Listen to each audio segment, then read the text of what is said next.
Horton Hears a Who by Dr. Seuss. On the 15th of May, in the jungle of Newell, in the heat of the day, in the cool of the pool, he was splashing, enjoying the jungle's great joys, when Horton the elephant heard a small noise. Huh?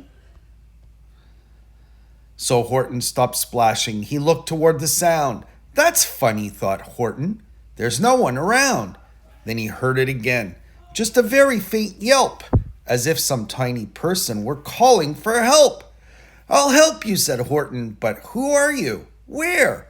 He looked and he looked. He could see nothing there but a small speck of dust blowing past through the air. Huh? I say, murmured Horton, I've never heard tell of a small speck of dust that is able to yell. So you know what I think?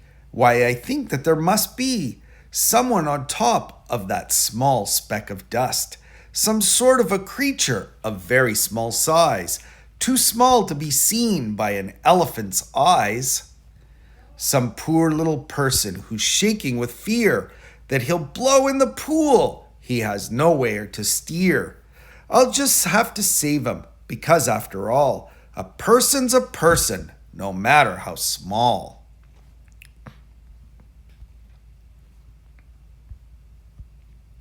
So gently, and using the greatest of care, the elephant stretched his great trunk through the air, and he lifted the dust speck and carried it over, and placed it down safe on a very soft clover.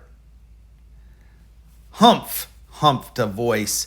'Twas a sour kangaroo, and the young kangaroo in her pouch said, Humph, too. Why, that speck is as small as the head of a pin. A person on that? Why, there never has been.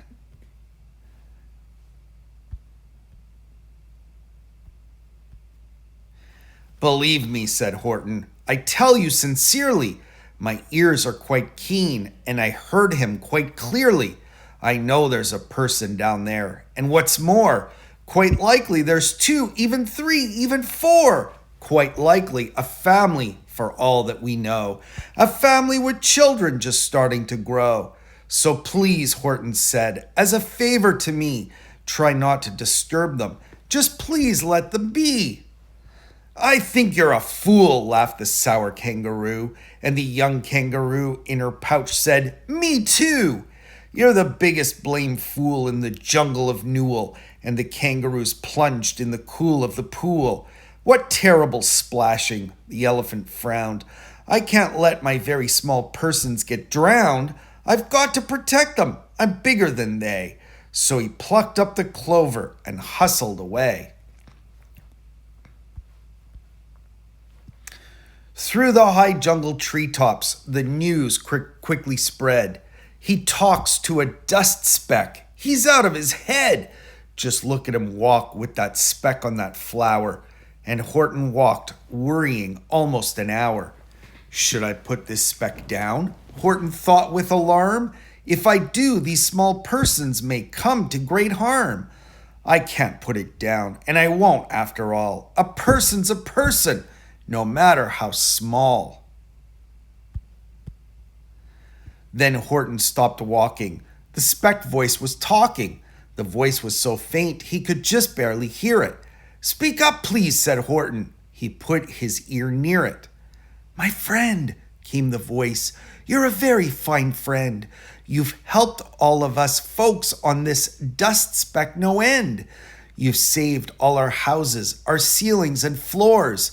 You've saved all our churches and grocery stores.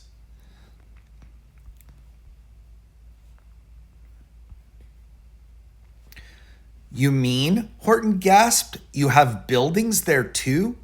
Oh yes, piped the voice, we most certainly do.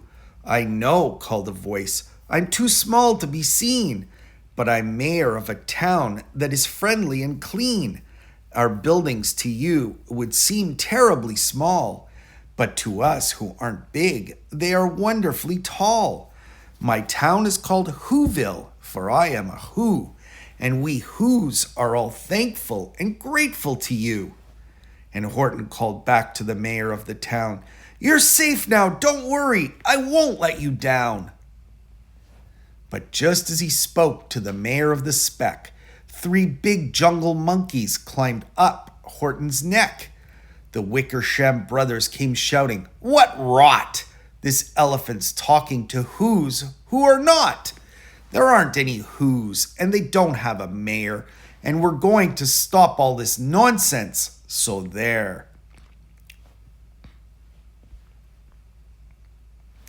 They snatched Horton's clover. They carried it off to a black-bottomed eagle named Vladikoff, a mighty strong eagle, a very swift wing. And they said, "Will you kindly get rid of this thing?" And before the poor elephant even could speak, that eagle flew off with the flower on his beak.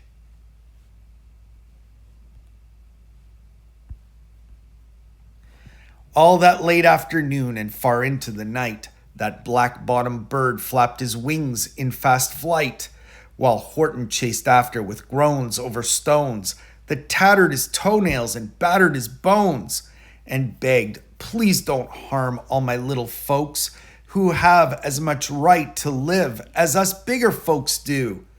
But far, far beyond him, that eagle kept flapping, and over his shoulder called back, "Quit your yapping.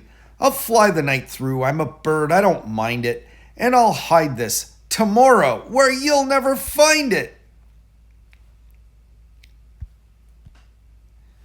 And at 6:56 the next morning he did it. It sure was a terrible place that he hid it. He let that small clover drop somewhere inside of a great patch of clovers 100 miles wide. "Fine that," sneered the bird, "but I think you will fail." And he left with a flip of his black-bottomed tail. "I'll find it," cried Horton. "I'll find it or bust. I shall find my friends on my small speck of dust." And clover by clover by clover, with care, he picked up and searched them and called, "Are you there?"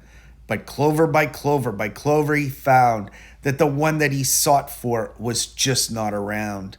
And by noon, poor old Horton, more dead than alive, had picked, searched, and piled up 9,005.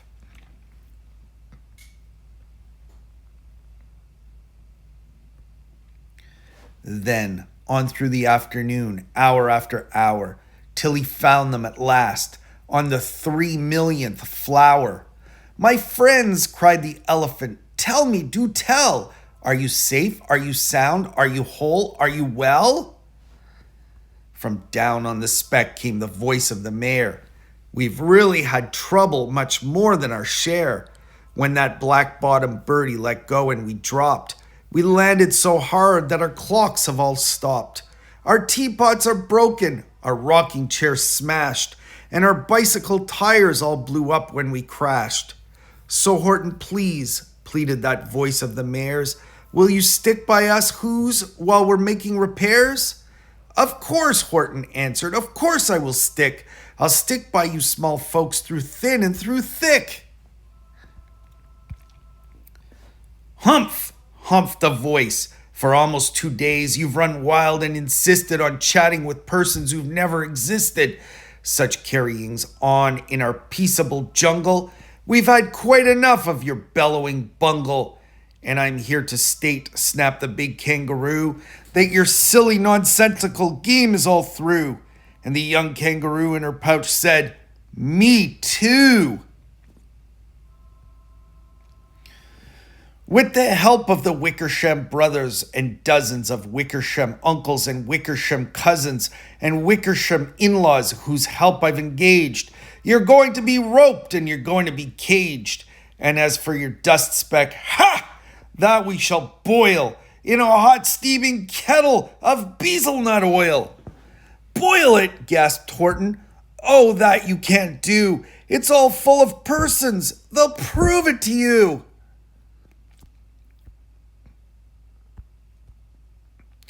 Mr. Mayor, Horton called. "Mr. Mayor, you've got to prove now that you really are there. So call a big meeting, get everyone out. Make every who holler. Make every who shout. Make every who scream. If you don't, every who is going to end up in a bezelnut stew. And down on the dust speck, the scared little mayor quick called a big meeting in Whoville town square. And his people cried loudly. They cried out in fear. We are here. We are here. We are here. We are here. The elephant smiled. That was clear as a bell. You kangaroos surely heard that very well. All I heard, snapped the big kangaroo, was the breeze and the faint sound of wind through the far distant trees. I heard no small voices, and you didn't either. And the young kangaroo in her pouch said, Me neither. Grab him, they shouted, and the cage, the big dope, lasso his stomach with 10 miles of rope, tie the knots tight so he'll never shake loose, then dunk that dumb speck in the bezelnut juice. Horton fought back with great vigor and vim, but the Wickersham gang was too many for him. They beat him, they mauled him, they started to haul him into his cage, but he managed to call to the mayor, Don't give up! I believe in you all! A person's a person, no matter how small. And you very small persons will not have to die if you make yourselves heard. So come on now and try. The mayor grabbed a tom-tom. He started to smack it. And all over Whoville, they whooped up a racket. They rattled tin kettles. They beat on brass pans, on garbage pail tops and old cranberry cans. They blew on bazookas and blasted great toots, on clarinets, oompas and boompas and flutes. Great gusts of loud racket rang high through the air. They rattled and shook the whole sky, and the mayor called up through the howling mad hullabaloo, Hey Horton, how's this? Is our sound coming through? And Horton called back, I can hear you just fine. But the kangaroo's ears aren't as strong quite as mine. They don't hear a thing. Are you sure all your boys are doing their best? Are all making noise? Are you sure every who down in Whoville is working? Quick, look through your town. Is there anyone shirking?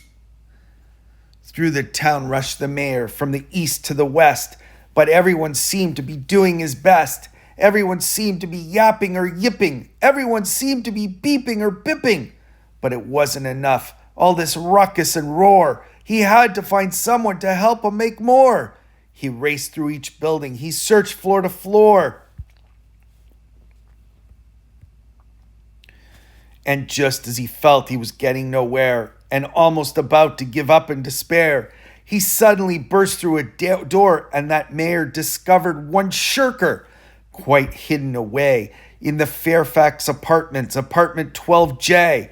A very small shirker named Jojo was just standing and bouncing a yo-yo, not making a sound, not a yip, not a chirp. And the mayor rushed inside and he grabbed the young twerp.